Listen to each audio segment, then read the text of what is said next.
Racket, एक racket चल रहा था, ये एक स्कैम है, एक रैकेट है। हाँ।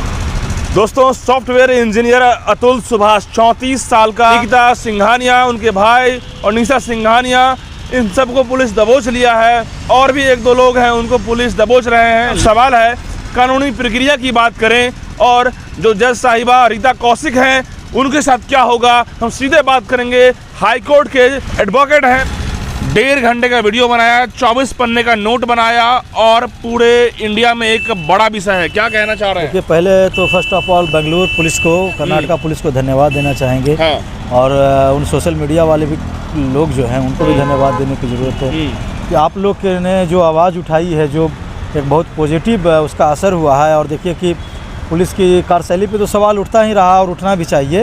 अगर पुलिस ईमानदार होती, अगर पुलिस एक्टिव होती, जितनी नेताओं के पीछे एक्टिव होती है, तब तक अतुल को बचाया जा सकता, क्योंकि 1.5 घंटे का वीडियो लाइव आना बहुत बड़ी बात हो जाती है। लेकिन खैर कोई बात नहीं है, जो जिनको जाना था वो तो चले गए हैं, बहुत दुख है। लेकिन अब पुलिस है कि धन्यवाद के पात्र हैं कि अभी लेकिन देखिए बबलू जी, एक चीज़ आपने देखा होगा इस पूरे मामले में, जब सैटेलाइट्स मीडिया जब कैमरा ऑन करी उनके घर के चारों बगल, जो पत्नी है उनकी निकिता, उनके माँ, उनके भाई, सब लोग वहाँ थे, तो वहाँ से मीडिया को ललकार रहे हैं वो लोग, केस कर देंगे सभी के ऊपर में, नहीं तो जल्द कैमरा बंद करो।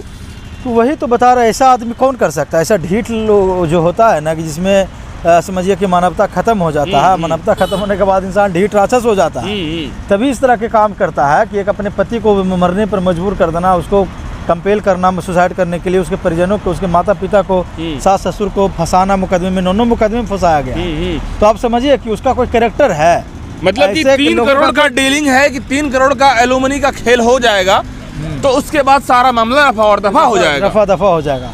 तो आप समझिए ना कि ऐसे लोगों का कोई कैरेक्टर होता है और जिन लोगों का कोई कैरेक्टर नहीं होता है, उसमें आप समझ लीजिए कि कुछ भी करने, तो किसी भी हद तक जाने को तैयार रहती है। तो ऐसे कैरेक्टर के लोगों को कानून की भाषा में क्या कहा जाता है? कि क्या उसको बताया, देखिए बहुत चीज़ बोलना ठीक नहीं होता है, क्योंकि हम लोग का एक है तो एक थोड़ा डिसिप्लिन में। नहीं, कानून के रखवाले हैं आप लोग। हाँ, तो कानून के तरीके से ही इसे कहा जाए तो कहीं ना कहीं क्या कहा जाएगा? हाँ, तो इसको क्या, इसको तो मॉन्स्टर कहा जा सकता है ना। हाँ। इसको ब्लैकमेलर, इसको मॉन्स्टर कहा जा सकता है। ठीक है ना। आजकल गोल्ड डिगर का काम चल रहा है। बिल्कुल बिल्कुल, गोल्ड डिगर। आजकल आप देखिए कि कितना पुरुषों के साथ कितना अत्याचार होता है, कि अगर किसी लड़की के साथ अगर रिलेशनशिप में आप हैं, अगर मैच आइडियोलॉजी अगर मैच नहीं करता है, मिस मैच हो जाता है, तो फिर क्या होता है कि शादी का झांसा देकर बलात्कार का केस होता है। उसके बाद विदाउट इन्वेस्टिगेशन उन लोगों को अरेस्ट किया जाता है और जेल में भेज दिया जाता है। लोग जेल में सड़ भी रहे होते हैं, क्योंकि हम लोग देख रहे हैं, अदालत में से मैटर हम लोग के पास है। हम लोग देख रहे हैं बबलू जी। और तो और यहाँ तक कि जो छोटे बच्चे हैं 4 साल का, उनसे मिलने के लिए कहा जाता है कि 40,000 रुपया दो तब मिलने दिया जाएगा। अब तो आप बताइए कि बच्चे से मिलने के लिए 40,000 रुपये, मतलब कि गोल्ड डिगर से भी खतरनाक मामला है यहाँ। बिल्कुल। तो पैसा का क्या कर रही है? तो ऐसे लोगों का कोई कैरेक्टर नहीं होता है, और ऐसे लोग होता है कि जो हीन भावना से ग्रसित होते हैं। और ये सिर्फ लड़की ही नहीं, लड़की के जितने भी फैमिली मेंबर हैं, उनके चाचा हैं, उनके जो पिताजी हैं, उनके माँ है, भाई, ये सब शामिल था इस रैकेट में। एक रैकेट चल रहा था, ये एक स्कैम है, एक रैकेट है। हाँ, इस रैकेट में इस रैकेट में अतुल ने जो कहा, खुलासा किया कि उनकी जो पत्नी है निकिता सिंघानिया, जो भी पुलिस ने दबोच लिया है उसे, वो कहती थी कि नहीं, मेरा जो प्राइवेट पार्ट है उसको चाटो, लीक करो। और उसके बाद जो वो इस तरीके से एग्री नहीं था, तो उससे भी उनके ऊपर में अननेचुरल सेक्स लगा दिया। हाँ बिल्कुल, बताइए ना कि कैसे एक, तो मुझे तो नहीं लगता कि एक अच्छे आदमी के लिए, एक ह्यूमन के लिए इस तरह की कोई होती है। अब अननेचुरल सेक्स का डिमांड करने वाली महिलाओं का क्या कैरेक्टर हो सकता है, क्या सोच हो सकता है? ये तो दर्शकों को बताने की ज़रूरत नहीं है, लोगों को बताने की क्या ज़रूरत है? आप तो समझ गए, आप भी समझ गए, सारे लोग भी समझ गए। तो आपने वीडियो देखा होगा, उसने एक चीज़ को क्लैरिफाई किया है। भले ही अब इस दुनिया में अतुल नहीं है, लेकिन उनकी आवाज़ को दबाने से काम नहीं चलेगा। उनकी आवाज़ों को बुलंद करना ज़रूरी है, चूँकि और भी लाखों लोगों को शिकार होंगे। सबसे पहला तो कि उस महिला जज पे कार्रवाई होनी चाहिए। ओके, बिल्कुल, ये सबसे बड़ा गंभीर है। और ये अतुल तो सुसाइड किया ही, वो तो चला ही गया, लेकिन जाते जाते जुडिशरी का जो करप्शन है उसको सबके सामने ला के रख दिया। हाँ। जोरदार तमाचा मारा है जुडिशरी पे। तो दूसरी बात है कि हाई कोर्ट को एक्शन लेकर उस पर इंक्वायरी बैठाना चाहिए, उस महिला पे इंक्वायरी बैठाना चाहिए। उस महिला की वजह से कितने पुरुषों की जान गई होगी, कितने पुरुषों के साथ वो अन्याय की होगी उस कुर्सी पे बैठ के, मतलब की जांच होना चाहिए। जज है फैमिली कोर्ट के, वो कहीं ना कहीं साइलेंट किलिंग का जज काम नहीं किए। है, वो जज नहीं है। क्या है? वो राक्षस है। राक्षस है। वो राक्षस है, हैवान है वो। हम्म, वो महिला जज हो ही नहीं सकती है। जज का ये काम होता है क्या? पैसा का डिमांड करना, रैंसम डिमांड करना। वो जज है ही नहीं। उस महिला को इमीडिएट अरेस्ट करने की जरूरत है, उस पर इंक्वायरी बिठाने की जरूरत है। बिल्कुल। यानी कि हाई कोर्ट तुरंत जो इलाहाबाद हाई हजारों लोगों के साथ अन्याय की होगी और कितने करोड़ों रुपया लूटी खसोटी होगी, तो इसका हिसाब तो जांच इलाहाबाद हाई कोर्ट क्या कर सकती है इन मतलब कि तुरंत बिल्कुल उसको तो तुरंत सस्पेंड करने की जरूरत है, तुरंत उस पर जांच बिठाने की जरूरत है। हाँ। जो भी रिटायर्ड जजेज हैं, कमीशन एस्टेब्लिश करके उनको जांच के दायरे में जुडिशरी का पावर खत्म करने की जरूरत है कि नहीं उन्हें? बिल्कुल बिल्कुल, हमेशा के लिए उसको क्लीन चिट दे देना चाहिए। हाँ, हमेशा टर्मिनेट करना भी जरूरी है क्या? बिल्कुल, वो जज हो ही नहीं सकती है। हाँ। वो महिला नहीं, वो राक्षस है। आप देखने में उसका चेहरा नहीं लगता आपको? हाँ। उस महिला का चेहरा, उस महिला की वजह से जान गई, उस जज अच्छा, वो महिला यदि कह दे कि कोई वीडियो है, कोई सबूत है, कैसे कोई बोल सकता है? झूठ बोल के निकल गया वो। ऐसा थोड़े है। इतना दिन से केस को लटकाया जा रहा है, यही सबसे बड़ा सबूत है। इतना दिन से केस को लटकाया जा रहा है। यानी कि 154 तारीख में जब फैमिली कोर्ट में जब केस मीडिएशन फेल हो जाता है तो वहाँ से डिस्पोज कर देता है, या तो बेल रिजेक्ट करता है या तो बेल एक्सेप्ट करता है, और हाई कोर्ट में मैटर जाता है, हाई कोर्ट में मीडिएशन होता है। लेकिन अभी तक वहाँ लटका रखने का मतलब जो महिला लंबा न पा रही है, एक सॉफ्टवेयर इंजीनियर को 154 तारीख मिलता है, 54 बार वो आता है फ्रस्ट्रेटेड, और यानी कि कहीं न कहीं वो मानसिक संतुलन खो देता है। समझिए, बिल्कुल आप समझिए कि कैसे वो आदमी सर्वाइव कर रहा होगा।